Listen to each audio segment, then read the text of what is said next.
la crise qu'on voit revenir périodiquement et on vous annonce la suivante qui va être encore plus forte, etc. Ça, ça donne quand même un petit peu à réfléchir sur dans quoi on est. Et moi je me dis que le système financier, on l'imagine comme un ensemble de joueurs qui regardent l'espace économique et font des mises, soutiennent tel secteur, pas tel autre, voient que ça progresse de ce côté-là, interviennent pour gagner de l'argent, mais interviennent en quelque sorte du dehors, dans un espace où ça travaille, où les gens produisent de la richesse, de la valeur, et eux viennent se greffer là-dessus comme des joueurs, voilà, de la spéculation, y compris au sens très abstrait, mais au sens concret aussi. Voilà, on soutient une entreprise.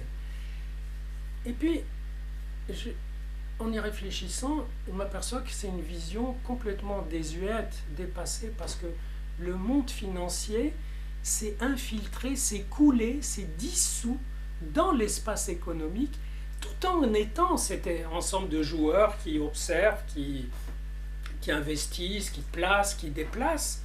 En même temps, il s'est infiltré dans l'espace économique. Il est devenu une industrie. L'autre jour, je passais comme ça dans un lieu où il y avait toutes sortes de réunions, il y avait l'industrie financière. Ça veut dire la finance, c'est une industrie. Ça veut dire quoi? Elle fabrique des produits, elle les met en vente, elle les met sur le marché. Des produits pas vraiment transparents. On ne savait pas ce qu'il y a dedans. Mais c'est des produits qu'on achète, qu'on vend, etc.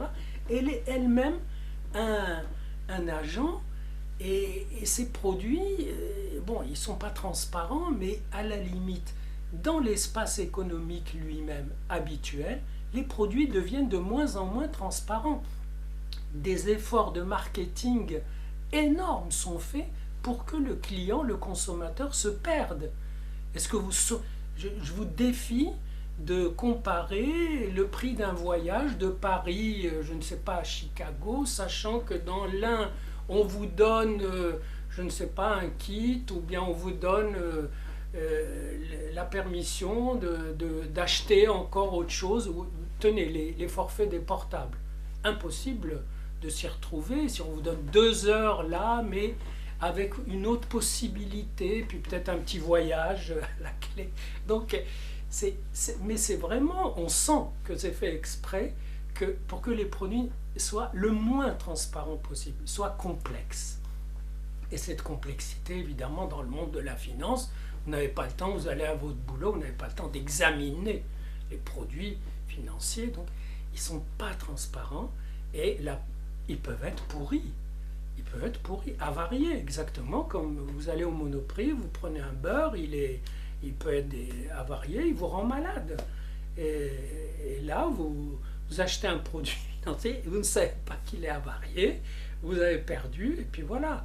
Sans que vous soyez un spéculateur, vous êtes quelqu'un qui dit, bon voilà, je participe au mouvement économique et je place cet argent. Autrement dit, on se dit, mais oui, le remède, c'est vraiment la régulation. Il faut que l'État régule.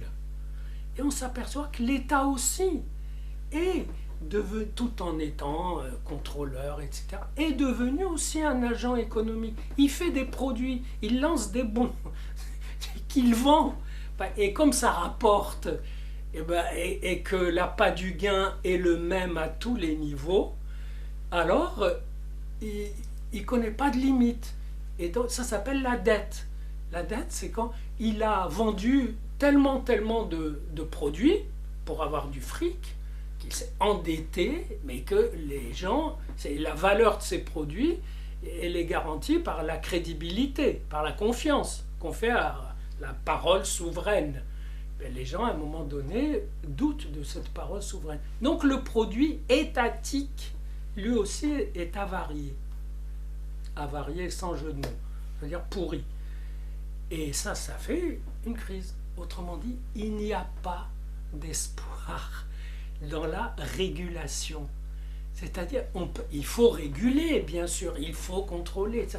Mais ce n'est pas la solution. Il n'y a pas de solution. Et quelque part, moi je dirais, c'est un petit peu désespérant, mais c'est rassurant. Quand le monde soviétique s'est effondré, on s'est aperçu qu'en fait, l'idée socialiste, qui n'était pas plus bête qu'une autre, elle a été mise en œuvre par des hommes qui ont fait preuve d'un égoïsme tel que c'est devenu les apparatchiks. Ils ont gelé tout un pays. Les gens ne voyaient pas de motivation pour travailler pour ces connards qui étaient, soi-disant, l'avant-garde, le parti, etc. Et donc, pas d'espoir dans la qualité des hommes en système socialiste. En système capitaliste, non plus. Pas d'espoir. Il n'y a pas de caste salvatrice. Il n'y a pas de sauveur. Et j'ai lu une blague dans un livre, on dit, bon, voilà, on attend le Messie, mais quand le Messie arrivera, qui nous sauvera du Messie? Autrement dit, il n'y a qu'à faire son travail, à essayer d'exister avec d'autres et à essayer d'avancer localement, car il n'y a pas de solution globale.